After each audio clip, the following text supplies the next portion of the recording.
She should be here.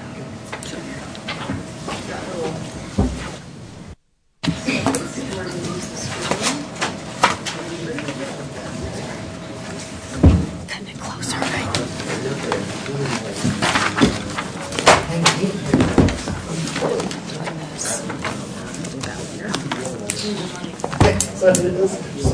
Did you get my email on aging for the voucher? Yeah. I'm okay. I printed it all off. I've got it right here. This is Taylor. Jacket. Blue, so I think she's trying to see her for Denver. Okay. I keep saying traffic's horrendous, or we really don't. Okay, I'd like to welcome everyone to our November 5th regular meeting of the Whitley County Board of Commissioners. We'll start our meeting with the Pledge of Allegiance. I pledge allegiance to the flag of the United States of America and to the republic for which it stands, one nation, under God, indivisible, with liberty and justice for all.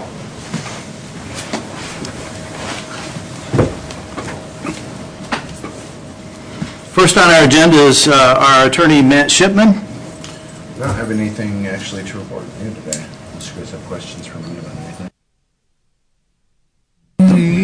No, not really. Okay. Well, if something comes up later. Go ahead. Matt, did you want to share the item charter? Oh, I guess I could. We did 6 weeks ago, maybe something like that. The countywide sewer district, finally, after six plus months, probably received their charter from IDEM for the Whitley County countywide sewer district, and our next meeting we can start actually moving forward with electing officers, formally kind of organize the board and start moving forward with projects. And I don't know if you wanted... I brought something. I just wanted to comment on the legal side. So yeah, from the legal standpoint, because I'm actually the attorney for the countywide sewer district as well, it's been a process. We had, I think, 3 different people at IDEM that we had to deal with, and finally just ended up having to go about those 3 people because they kept moving positions or whatever, and now we're real. It's effective. It's and at some point we're gonna probably the district's gonna come start asking for some money to some of the projects work. So I'm sure that's probably what Lana's here for. That'll be great. And Don Amber is part of that regional sewer district. He's working with everyone. Okay. Well, the only thing I'd like to suggest you and Matt do, a lot of the public doesn't really understand this, and that doesn't mean you're going to run sewer districts up and down every mile of road. It's just a basic thing so we can borrow money from the federal government for these. If you can change the agenda, I can just hand these out. You got me up last, but Why That's not? fine. Sure. We're talking about it. Let's go. Come up here and get on the mic so we can hear you. This is Lana Beregszazi, and she's with BCS Management. She does. Maybe I should have wasn't the time to say that, but some people get the wrong idea. yeah, absolutely. So I want to talk a little bit about how we actually do projects, and I am actually going to talk to you guys about funding requests. Some of these have money and some of them don't. And then here's one for you.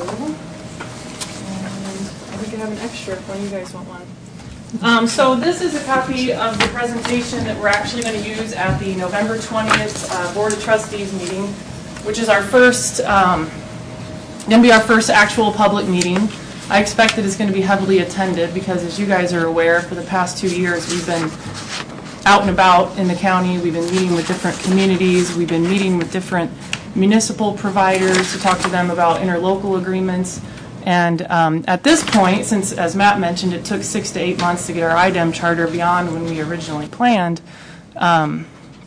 we've been preparing to hit the ground running, so to speak, as soon as we receive that charter. So if you look at the last page, this is something that wasn't part of the original presentation, but I thought that you guys might find this useful. September 13th, I believe, is the actual effective date of the regional sewer district. You'll see a timeline on the last page there. October 14th was the last date that the public could appeal the formation of the district, and there wasn't really any kind of grounds for appealing the formation of the district in general anyhow. But we didn't want to move forward with any kind of projects until after that period had passed. We did not hold an October meeting of the board, but we are going to have a meeting, as I mentioned, on November 20th, which will be our first Board of Trustees meeting. We're starting at half an hour early because I anticipate it being a very busy agenda. As Matt mentioned, we're going to go through the election of officers, but we're also, most importantly, going to vote on projects. So the funding that's been in place so far from the commissioners has included seeded funds for the development of the organization, but it also included funds to get projects underway, but not to take them to final completion or preparedness for bonding. So we have several projects beyond the 10 that you'll see in this list that will be voted upon in November. But all of these are at vote ready to go to the next stage. And the approach that we like to take is an annual basket of projects. So this basket of projects, these 10 have all reached the point where they have gone as far as we can take them with our current funding. And that means an initial meeting with residents, a preliminary investigative report, which is a high-level feasibility study done by an engineer to understand if the project is even feasible and get a general idea of how much that project is going to cost. And then we go back out to the residents and we present that feasibility study to them, and we give them more details about what we think the project is actually going to cost, and then we take a resident survey. So as a general process, and this is not any kind of legal process, but it's a process that we at BCS Management have standardized to kind of help the board and help the residents understand how the Regional Sewer District Board intends to decide which projects to move forward with and which ones to not. So if you look at the first page in here, West Cherubusco, this is project area number 1 of 10 that we'll be voting on. The general format is such. We give a general description of the project area. You can see that this is West Cherubusco, meaning that it is a cluster of homes on the west side of Cherubusco. And I won't go through all of these in this much detail, but just so you understand what you're reading. It would be a connection to Cherubusco. So the West Cherubusco, parentheses Cherubusco, is not redundant. That describes who would be the connection treatment provider for that project area. Others will say Aqua or Columbia City or South Whitley, depending on the area. And then we have this little table that we came up with. There are 3 primary criteria that are considered when deciding whether or not a project should move forward. Keep in mind the board can vote on any projects that they deem necessary and fit to move forward, but typically we look at 3 major criteria. One is the cost feasibility, which comes from that preliminary investigative report that's done by our engineer. The other is the resident survey. We like residents to participate in understanding whether they have a desire to solve their problem through, and their problem meaning the next criteria, through the extension of sanitary sewer into their neighborhood, as opposed to individual on-site septic replacement or other means that the Department of Health might recommend to solve the environmental issue. Which brings me to the third factor, which is, of course, the environmental status.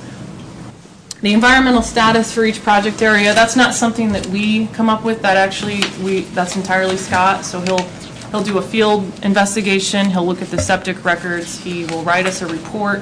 Each one of these areas has a report from a Department of Health environmental standpoint, and then he gives it a rating. So you can see here in cost feasibility,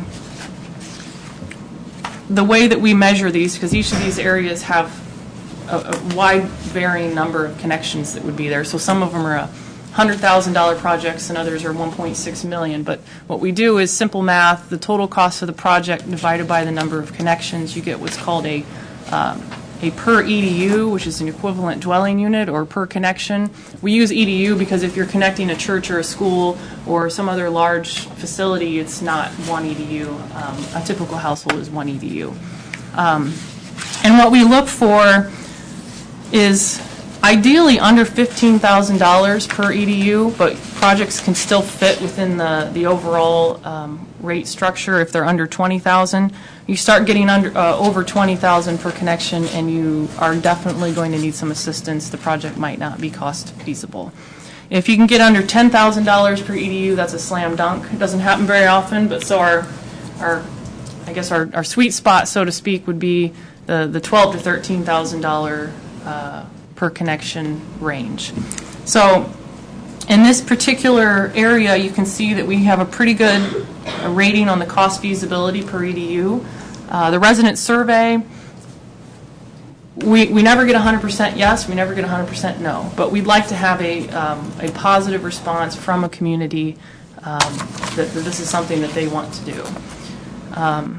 And then the environmental status, you can see that that is a 5. The ranking for environmental status currently goes in the opposite direction. 5 is red, 5 is bad, 5 means it's critical.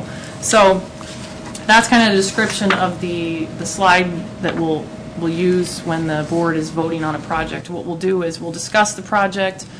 We might have engineering input, we'll have Department of Health input, but at the end of each project, individually, the board of trustees, who's already been very participative in meetings, we've been meeting every month except for last month, will vote yes or will vote no, and it'll be a majority vote. And whichever projects they want to move forward with, we will intend to do that. So,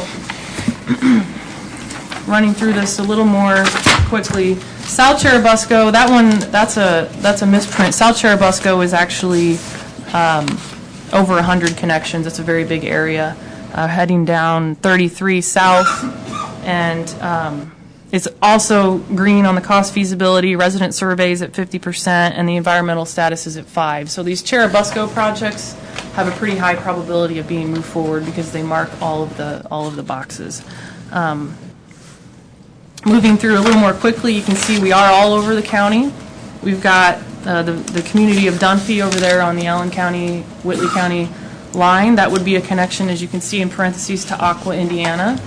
Aqua has agreed to and is willing to partner with us. They've actually been very, very good to work with, and they'd like to see septic elimination projects happen in their service area as well, using the regional sewer district to get that infrastructure in place. This one, again, high resident survey, a positive, low on the cost feasibility scale, and environmental status of 5 given by Scott.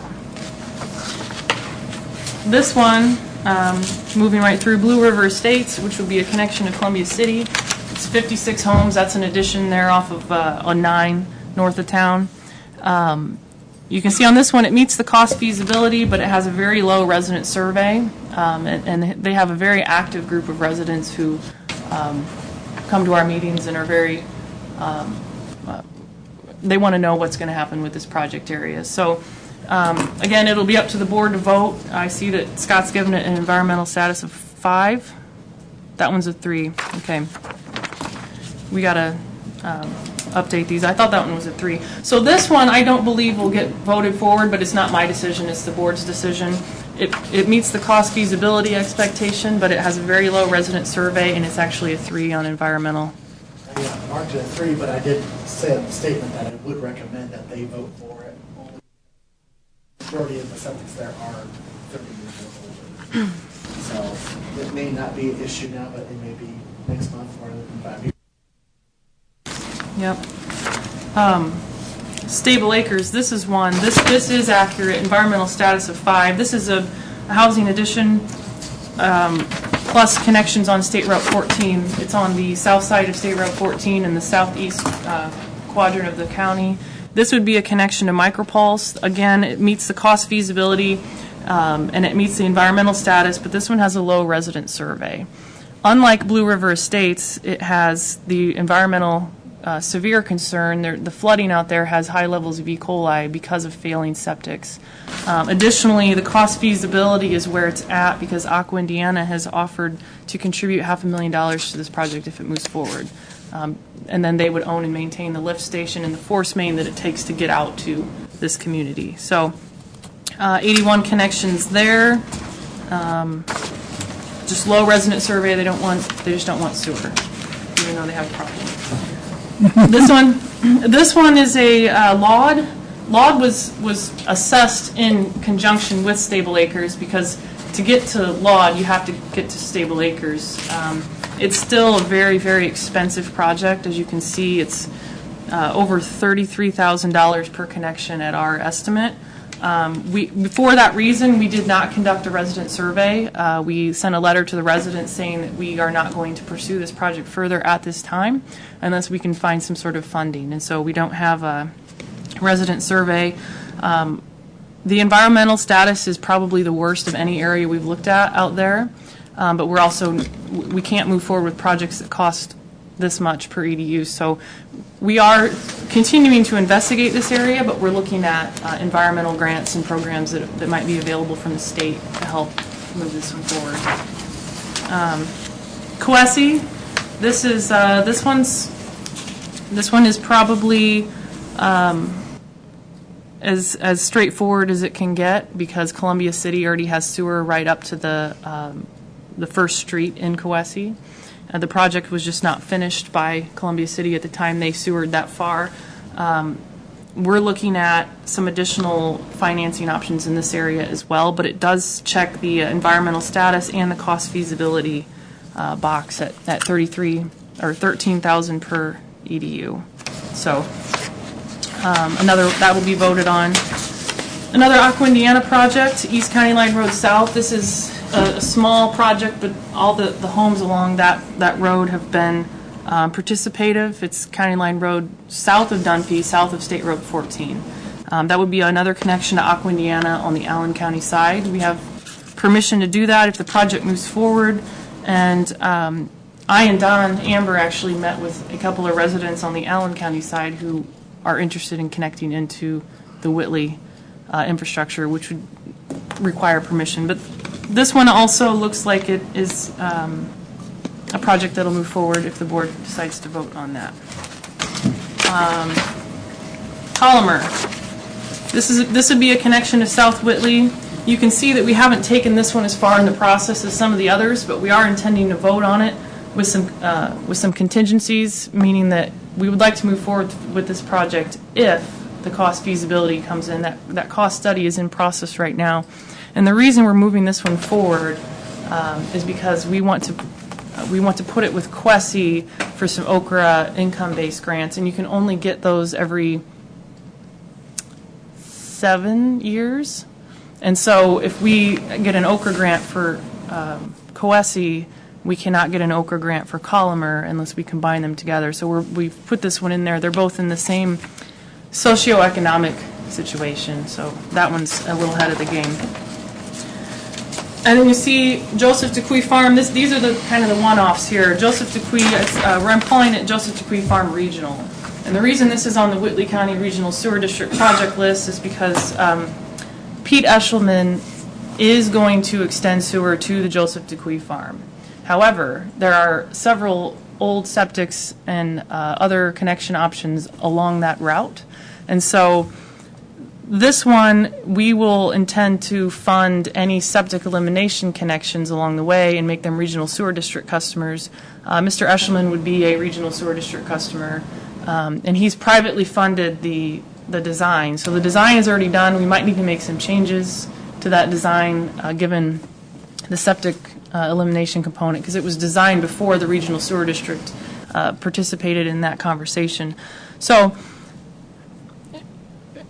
Pete Eshelman has stated to me that he would rather pay a higher monthly sewer bill than necessarily pay for the construction of the entire project up front. So what we'll do is we'll cost the entire project up front. Mr. Eshelman will receive a bill accordingly to the number of EDUs. That's back to that EDU count. His EDU count will be significantly higher than others, and he'll receive a monthly bill accordingly. And then if the cost of the project per EDU, including those septic elimination connections, is higher than that point we're looking for, under $15,000, then Pete Eshelman will fund the difference. So that's why this one is on here. It's a combination of septic elimination with the regional sewer district plus private financing, which is it's like a developer project. It's similar to that. So back to the timeline. November 20th, the third bullet there, we will the board will vote on projects. Not all of these projects will vote yes. And I can't tell you which ones will, but I can tell you which ones I think might. From there, we cannot take these projects farther until we have full engineering design and land acquisition in place as required by SRF, which is our intended financing mechanism. So, funding is required. You can say initial engineering design RFP process. This means that we go out and solicit proposals formally from engineering design firms who might be interested in designing these projects fully. I think that if I want to stick on an aggressive timeline and see who fits well with our organization, I might recommend to the board that we pick 2 or 3 different engineering firms if we have enough projects that move forward. That way they can be working on them simultaneously, and maybe we get different availability, things like that. None of that can move forward until we have funding for the design and land acquisition portion of each of these projects. If that happens, if the funding happens, that full engineering design and land acquisition I expect to take up to 6 months. This is all part of the anticipated process, but we would be finalizing our PER, which the commissioners have already funded. That included a wetland delineation and archaeological survey in the areas that we were investigating. We would finalize that PER with the design that as results from this effort, and to get all of our package together that essentially tells the Indiana Finance Authority that this project is shovel ready, and they then move forward with a loan. At that point, and I'm making estimates here, which I think would be August of 2019. If you consider 6 months of design, if we start in January, given the holidays, things don't necessarily move as quickly in the December timeframe. We could have our entire bid package, including construction bids, to SRF by August, meaning that we can close in September of next year, at which point, which is, again, as Matt stated earlier, 6 to 8 months behind our originally anticipated timeline, but this timeline couldn't really start until we received our item order to form. So at that point, we would submit a payment tab to SRF for all funds that have been expended on the projects that move forward up until that point. So since the beginning of this effort until the loan closing on the projects that move forward. That doesn't mean projects that didn't move forward. Those will continue to be cost incurred until and if those projects move forward. So at that point, all funds that the county has used towards the progression of these projects can be reimbursed through the bond payment tab. So you can see on your version of the slides, I didn't write them on my version of the slides, but you can see what our estimate by project area for the full design and administration is for each of those. Land acquisition is unknown at this point. We typically try to always work right within the right-of-way and not require any land acquisition.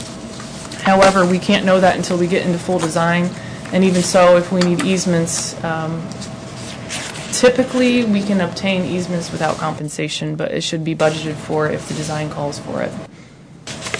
So what I would like to at least get in your thinking or thought process now and under consideration is whatever projects the board decides to move forward with at the November 20th meeting, we cannot issue those RFPs for engineering design until we know that we can fund that design effort. And so we're going to ask that the commissioners or perhaps another county organization provide short-term financing for that effort.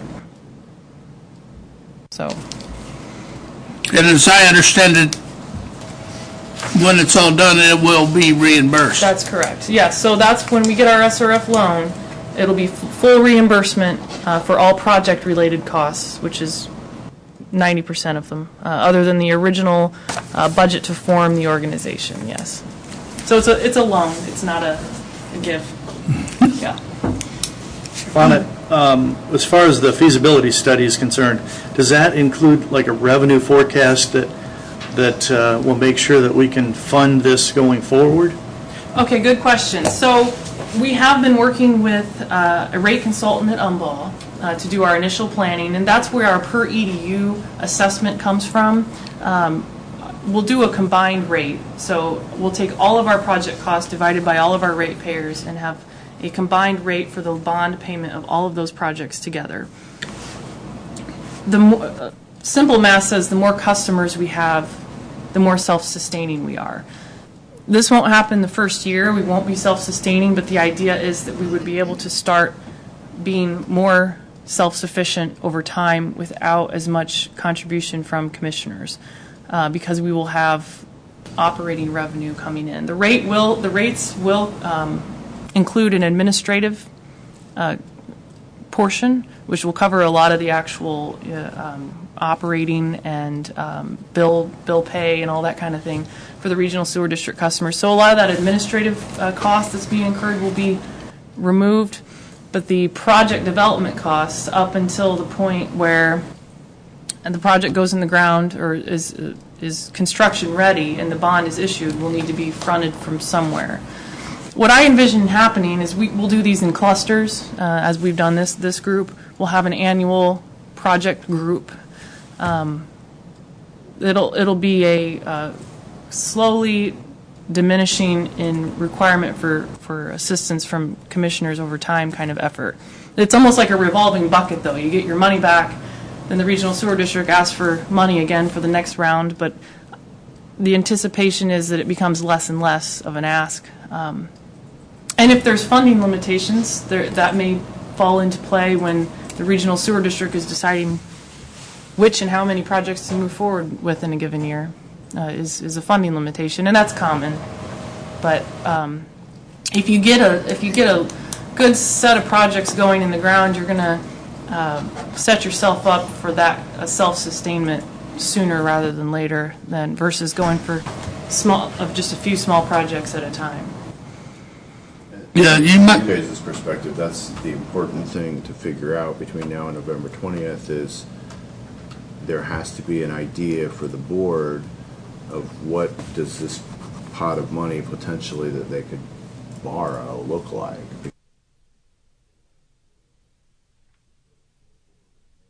Projects and there's $200,000 that potentially could be borrowed.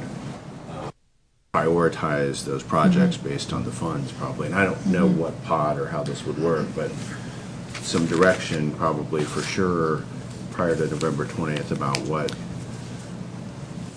Well, another thing that should be mentioned by you or Matt or both, you know, this is not something we just all dreamed up to harass the people in Whitley County. It's been forced on us by the federal government. That's right.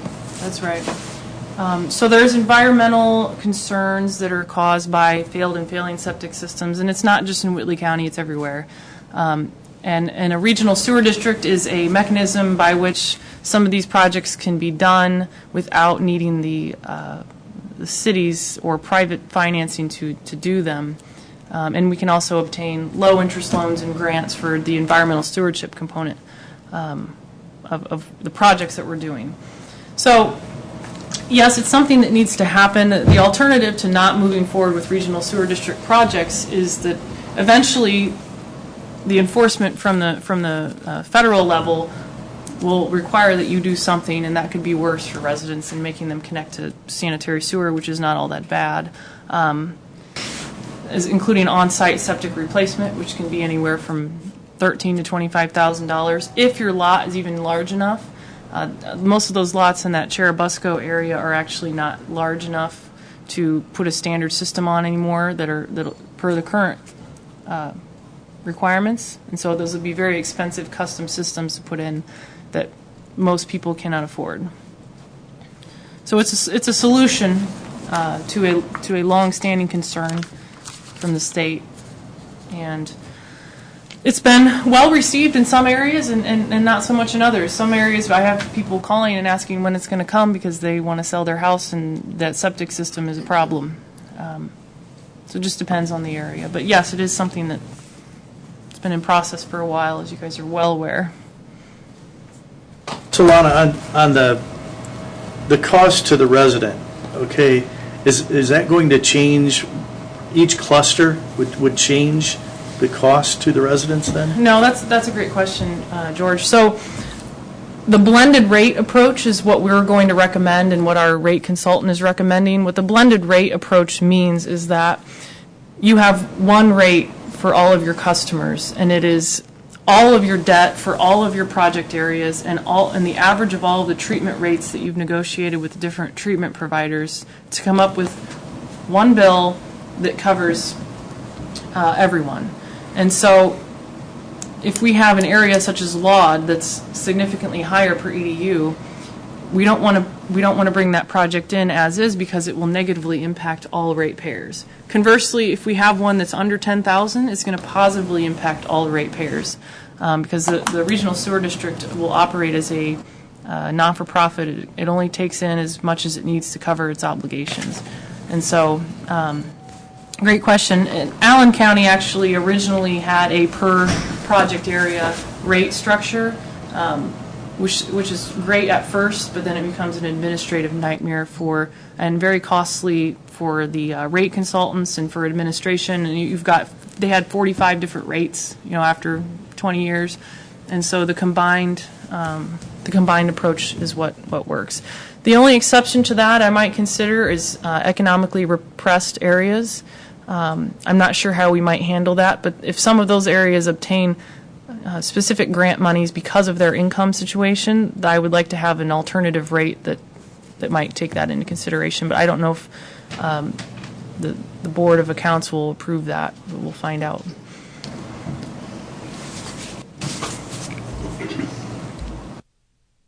Anyone have any questions on that?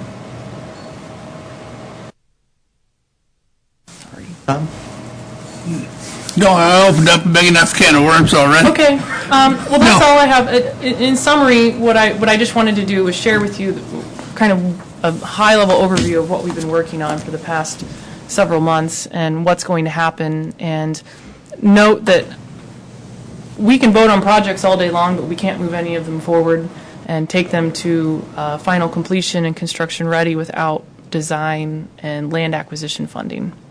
So when you have your first meeting here in a couple weeks, you're going to make the same presentation and It'll be different. We've actually been having our monthly board meetings regularly. However, because we weren't officially a board, we didn't necessarily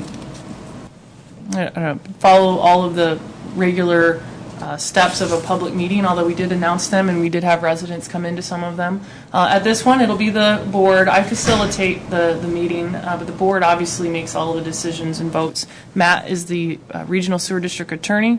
What we'll do is we'll have a project vote period, and these slides we'll put up here and we'll talk through it. I think Scott will offer some input from a Department of Health perspective. We'll talk about long-term planning, feasibility. We'll talk about each project individually and vote on each project individually.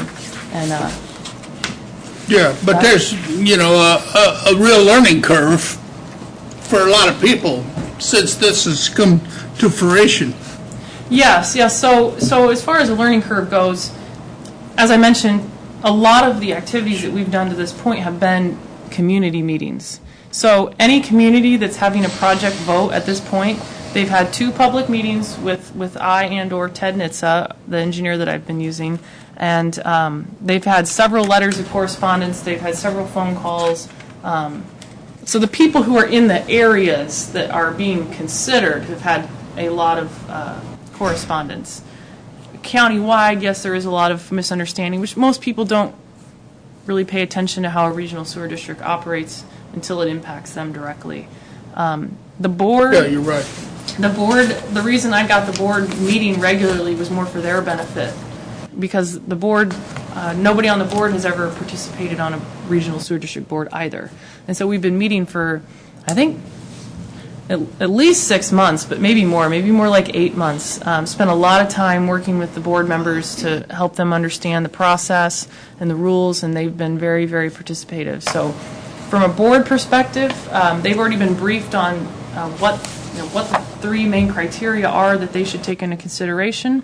They know that as a board member for a regional sewer district, they have certain powers and authorities granted to them as the board member, and they should take that very seriously, and they do. So I think that the board is up to speed and ready to make some educated decisions. And again, that board is representative of they're appointed from different areas of the county. There's a South Whitley appointee, a Columbia City appointee, Cherubusco, 3 from the commissioners and 1 from county council. So they're to have the interest of their appointee in mind. And one of them is going to be a ratepayer if the project moves forward. So, yeah. What else? Any other questions, or is that? I don't think so. I've Thank taken you. enough of your time today. Ooh, that's Okay. more I can understand of one sentence. Okay. All right. Thank you. And good information for us. Thank you. Okay, next on the agenda, we have Scott Wagner for a well variance. Scott's our health department director. Okay, so we have a well variance here for East Fry Road, and you got all the information should have in your packet. It's pretty straightforward.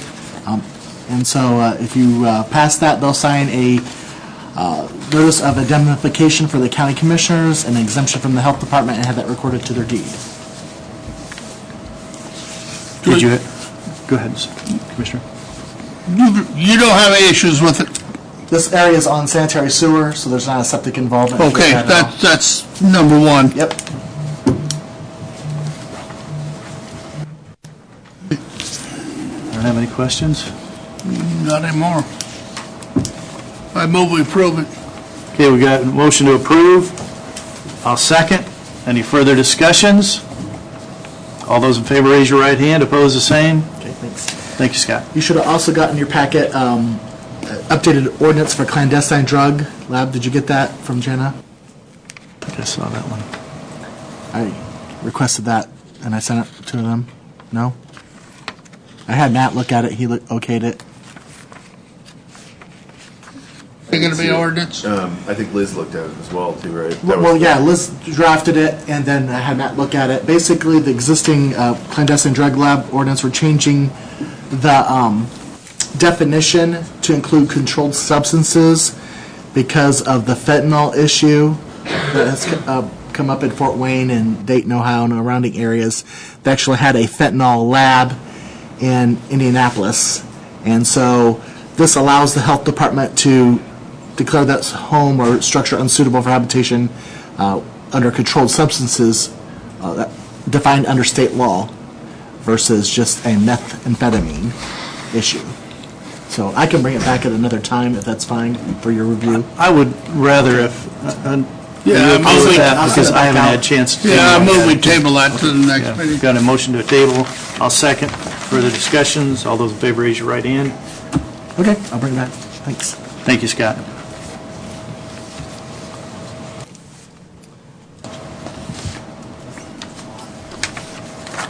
Nathan Bilger, zone map amendment.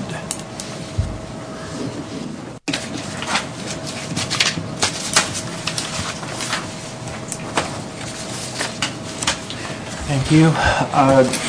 This is a request from Brian and Sonia Emmerich for one of their properties that they own. This is the one at 500 East and State Road 14 where the current Beal confined feeding operation has been located for quite a few years, and their son is building a hog operation on the same property right now. They requested to rezone it from AG Agriculture to AGP, Agricultural Production. Was filed prior to the most recent zoning change. However, with the changes, it would then apply.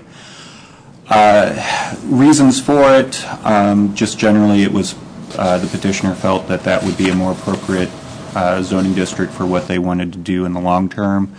Plan Commission voted 6-2 for a favorable recommendation to you for the commissioners. So I don't know if I've got anything else. You've got questions for me. What were the Plan Commission's concerns on that then? The two members who voted against it just basically, generally speaking, it's a concern that Stewart 14 may be a corridor for development in the long run. However, exactly when that may occur is in question, and there are a lot of other properties, other farms around the same area. So, in my opinion, it could go either way, and of course the Plan Commission voted for favorable recommendation. Yeah, 95% of the area around that is all ag land. Exactly. There is a subdivision to the north of it that was also a subject of Plan Commission action that night.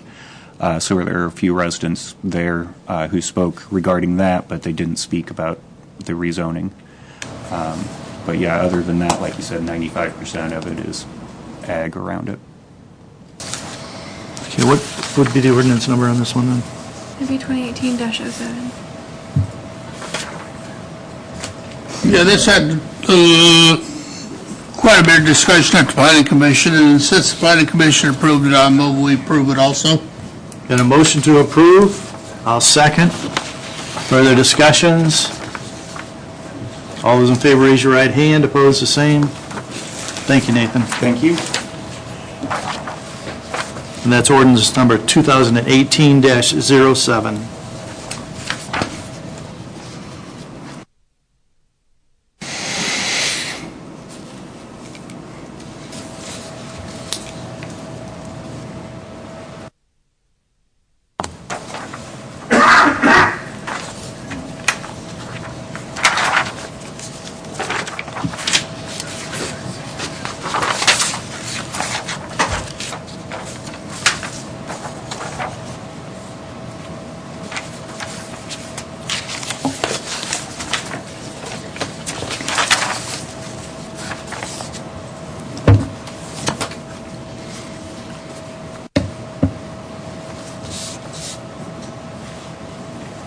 Okay, we also have Council on Aging has got a request that we approve the expenses for the third quarter. Yes, this is our third quarter voucher for our state funds from the, NDOT. Could you state your name? Okay. Yeah, my name is Becky Salloway, and I'm currently the Office Administrator at Whitley County Council on Aging.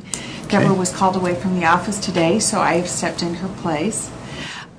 She will be retiring in December, Right. and the board has asked me to take her position. Congratulations. Thank you. Have very you much. agreed to it? I did. I did agree. So at the end of December, then I will become the executive director. So this is my first time doing this. So if I'm not giving you the correct information, please tell me. Okay. And because I imagine I'll be doing this in the future a whole bunch of times, so I'm Sure. excited about it.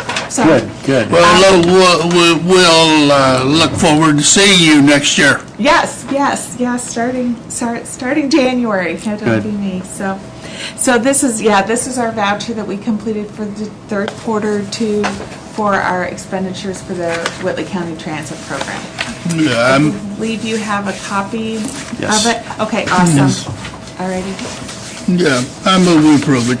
Okay, we've got a motion to approve the voucher for the third quarter of 2018 for the Whitley County Council on Aging. I'll second. Further discussions? All those in favor, raise your right hand. Opposed, the same. Thank you. Thank you. And good luck. I just need a signature. Thank you very much. You just you sign that, or who Yeah, signs I that? think it's just me. Just one. There's Yep. just one signature. Okay, good. Yeah, if I can call him. Yeah, maybe. If it was a number I recognized, I would have answered, but it was not. 547. Do you have any idea where 547 is? No, It'll be faxed in tomorrow. So Pardon me? it'll be faxed in tomorrow. The initial Okay, paperwork's already fine. done, so the signature page will be sent tomorrow. Okay. Thank you. Awesome. Thank you.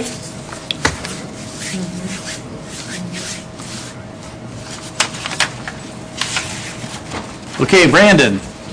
This is Brandon Forrester, our county engineer and highway director. First thing I have is unofficial detours for NDOT projects. A lot of people are aware of State Road 9 being closed.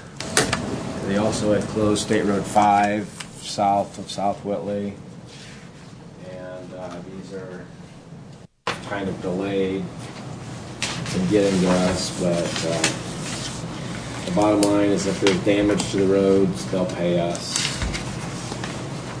Who sets that figure? We took video. They, in theory, took video before and after, and we will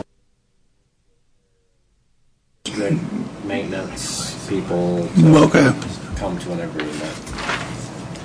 So this is the... Brenda, do we know how long that's going to be closed? I don't know for sure. They've never given us an on the 9, have they? No, but, I mean, this is about the end of construction season for NDOT projects. Of course, it depends on the weather and time. Yeah. I wasn't kept too much in the loop on these projects. Yeah, they've been real slow on paperwork getting to us, because normally they'll indicate to us Way ahead. way ahead, yeah, and Right. we haven't seen anything in the last Well, year. I found out about the State Road 5 project when I got an email, because I'm subscribed to the NDOT. One of our employees saw an advanced warning sign on the side of the road. Do we need motion to approve these, or what do we need? Just sign them. Motion to approve. I move we approve this Blue ink. Department of Transportation. Jenna, what's the right terminology? This is an unofficial detour. Yeah. State Road 9, State Road okay. 5. Brandon, what do you have to go out and take a survey of the road before they start using it to figure out whether they're damaging it? How do you? We curious. you You already took a have video. We took a video. So you video it before it Yeah. starts? Because you know there's a quicker route than the one on 9 that most people are using, I think, that goes west as opposed to the east one. Well, both routes, you're making multiple turns. What is the date? I just was curious how that worked. You know, half the traffic is going one, you know, there's no way to control it. We just had to pick the route. I mean, there's multiple things we consider. Yeah, the shortest route, the route people are most likely going to take. You guys actually and pick the route. We picked the route, and so the west route that you're talking about that we didn't pick, we put no truck signs to try and discourage trucks from going that way. You know, if there's 500 cars a day, it doesn't affect it as much as, you know, 50 trucks. 50 dump trucks. So we want to keep the trucks off of that and send them this way, basically. Can we include both these in one motion? That's fine. Yeah. Okay, we've got a motion to approve both State Road 5, State Road 9 detour. It's an unofficial detour. I'll second that. Further discussions? All those in favor raise your right hand, opposed the same. Thank you. Okay, while you sign those, quick update on Salt Barn. The T-wall footing, which is the footer and the wall have been poured. This morning they set the first timber wall post. Those are 6-inch by 12-inch by 20, almost 28 foot long. And pretty big piece of wood, and those are 4 foot on center. So Pretty big stick, isn't it? Yeah, it's coming along. So we're still hoping to be able to use it in this season. I'm sure we will use it in this winter season. Probably not right at the very beginning. we've been talking for quite a while amongst ourselves and with you, and had money in the budget. We had looked at options to deal with some of the roofing problems that we have on some of our buildings. They're old roofing, it's rusted, it just needed, we looked at a spray-on treatment option. We got quotes for that last year. It was in the $60,000 to $80,000 range.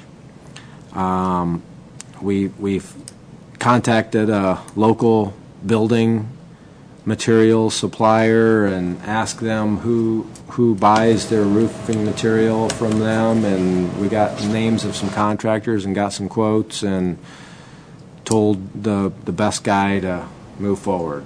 And he actually showed up this morning to probably start doing some hard measurements, and going to get started. Those quotes come in at just over $50,000, so actually cheaper. So what were those, how are they going to fix it with those quotes? New metal roof. Oh, totally new roof? Yes. Okay. 40-year paint, and Okay. we've started trying to get ready for next year's budget for equipment. In our plan that we've presented in the past for next year, we had a single axle. We've been buying tandems the last few years. We're to the point where we're in pretty good shape with tandems, but wanted to get a single, so we're working on specs on that. We've got our 1-ton dump that's kind of our workhorse for just running. The one that we have now it's just badly worn out, and so we've got quotes for that for the chassis, but we only got 2, and the third guy was apparently too busy to give us a quote, so Kevin was reaching out to somebody in Indianapolis so we could get a third quote on that. And then our sign truck is that's used a lot, and it was a hand-me-down from when, so the front end is loose on it. So those are the 3 trucks that we're looking to replace out of our equipment budget for next year. Kind of caught between a rock and a hard place on that, because if we would order today, we still, that single axle we're not going to get this winter. It'll be next summer or fall even. The 1-ton dump and the sign truck, those are still, even if we were to order today, are going to be probably February. But even though our budget was approved by the council, it hasn't formally been approved by the state, so I've kind of been dragging my feet a little bit. I don't anticipate having to make any cuts, but if we would, we might start with one of those trucks. Operations, ditching, berming, patching, and we got our some new equipment that we purchased earlier in the year, the disc that we pull behind the new tractor. We went out 325 north of Larwell gravel road, and did some shoulder reclamation there and added some stone. Of course, then it rained and it kind of got a little sloppy, but I think we got it tightened back up and saved on some material by pulling what had been graded off through the years. We ordered and they delivered a 100-ton of salt that's in our old salt barn. We could maybe fit 20 more ton in there. We got between 4 and 450 ton in there. And then this morning, based on my review of the extended forecast, there's 4-letter words in it, and so we went ahead and ordered 1,000 ton of ice grit, so that we're sure we're ready when it happens. We know it will. And over the last couple years, we bought a new chip spreader and a new grate all, and we've had the old ones sitting in the yard. Well, I finally made time to get those listed on it's a govdeals.com website that we're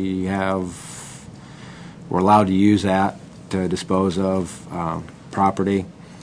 The chip spreader was a 1972. It sold for $1,650, which is about scrap value. But the grade all sold for $7,026, which is more than what we were expecting to get out of it. So take the two combined, we got a little more than what we were expecting out of the two of them. So, and they've both been picked up. They're gone. I've got signed paperwork that I need to give to Jana, and We received the check today too. for both of them. I think just for the one. Okay, So just wanted to let you good. know. Just received that BRANDON into his account. Yeah. And then the last thing, last but not least, I think you got some right-of-way permits. Okay. First one we have is for Williams and Governor Drive. The north side of Governor Drive to install a gas main to 1380 South Williams Drive. That's from NIPSCO. So it's got Brandon's signature on it. So you've approved? Move approve it. Got a motion to approve. We've got a second. I'll second. Further discussion? All those in favor, raise your right hand. Opposed, the same. Thank you.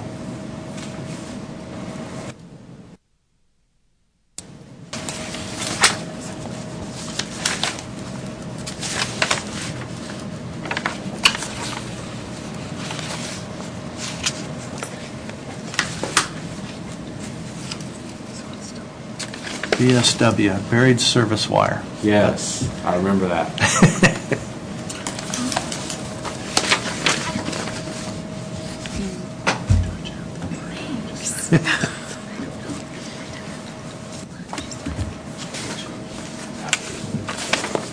That's fine. Either way.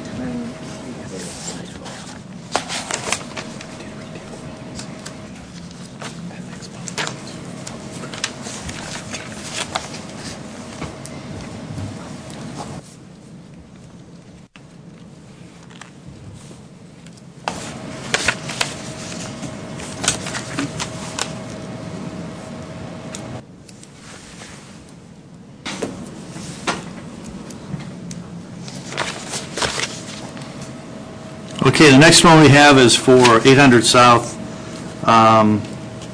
to replace existing 3-pair buried service wires, can't be repaired, and it's CenturyLink.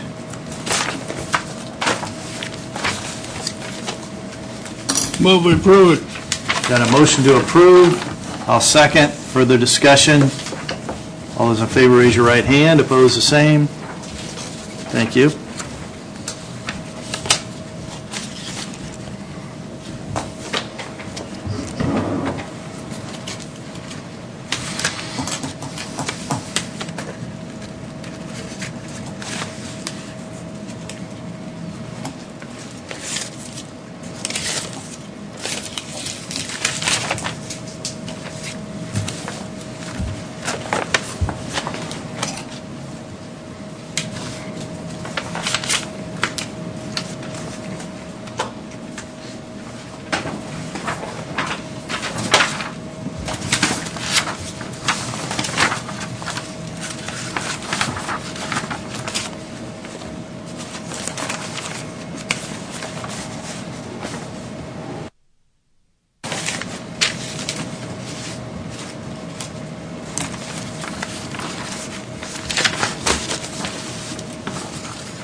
Anything else you had, Brandon? I do not. Thank you. We appreciate all that you do. Thank you. And all the guys down at the highway, tell them we appreciate everything. You're doing a good job. Just go out on the roads. All you have to do is take a look. Okay, next we have on the agenda is claims. I did take a look at claims this morning. Everything looked good. I didn't have anything, any concerns at all, so I'd make a motion that we approve claims as presented. Second, which one? Payroll first. All right, second. Okay, we've got a motion to approve payroll. We've got a second. Further discussion? All those in favor raise your right hand. Opposed, the same. Thank you.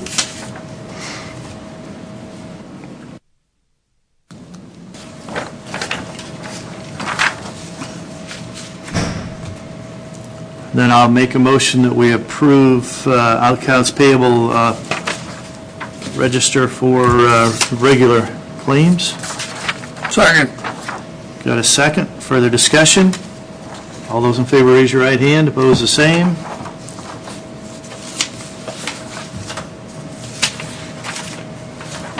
This is the overall.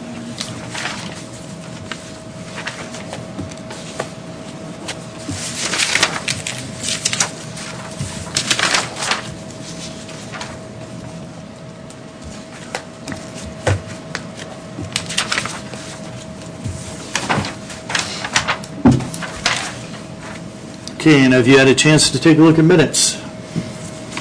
I did. Look good to me. I move we approve them as written.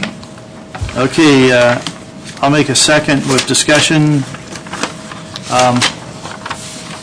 You must have been thinking about something. Something about a baby girl on that. Oh, okay. I don't know how that got. That's weird. In the matter of bid for cleanup, it needs to be amended to just located at 7910 East Anderson Road. Well, move we approve them as amended. Okay, motion to approve is amended. I'll second. All of those in favor raise your right hand. Opposed, the same. Thank you. I know. It's the wacky sleep. That is. It's the wacky sleep. You're right. Oh my goodness.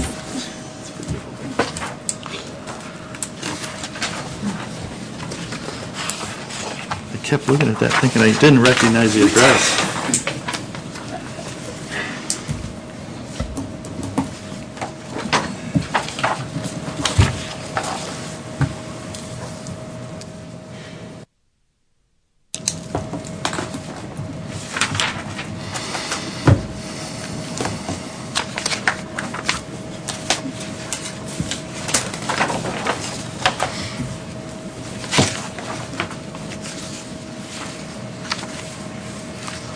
Angie, Yes. are you awake back there? The only thing I really have to say is Preferred IT will be utilizing the office is being closed tomorrow due to general election and then next Monday for Veterans Day, just to clean up all PC equipment while no one is in the offices. So they were already going to be on site just to ensure that if there were any IT issues in regards to election, that they would be here, but they'll be going throughout the building, just doing, I don't know what they clean up, dust bunny, I don't know if they clean dust out of the PCs, whatever they do. But I think they go through the little fans and... So they'll be on site tomorrow as well as next Monday to Okay, thank you. not cause a hindrance to any offices. But other than that, Okay, Matt, anything additional? Jana? I actually don't know. Nothing. Commissioner? The only thing I have is that we've got to remember that next Monday is Veterans Day, and that we want to say that we really appreciate all the veterans and their sacrifices, and want to remember our veterans. Other than that, the only thing I did have is, there was one thing. The brownfield, do we still have that? Is that something that we have to deal with? That is not something that you are going to have to deal with. Okay. Ultimately, it goes through treasurers.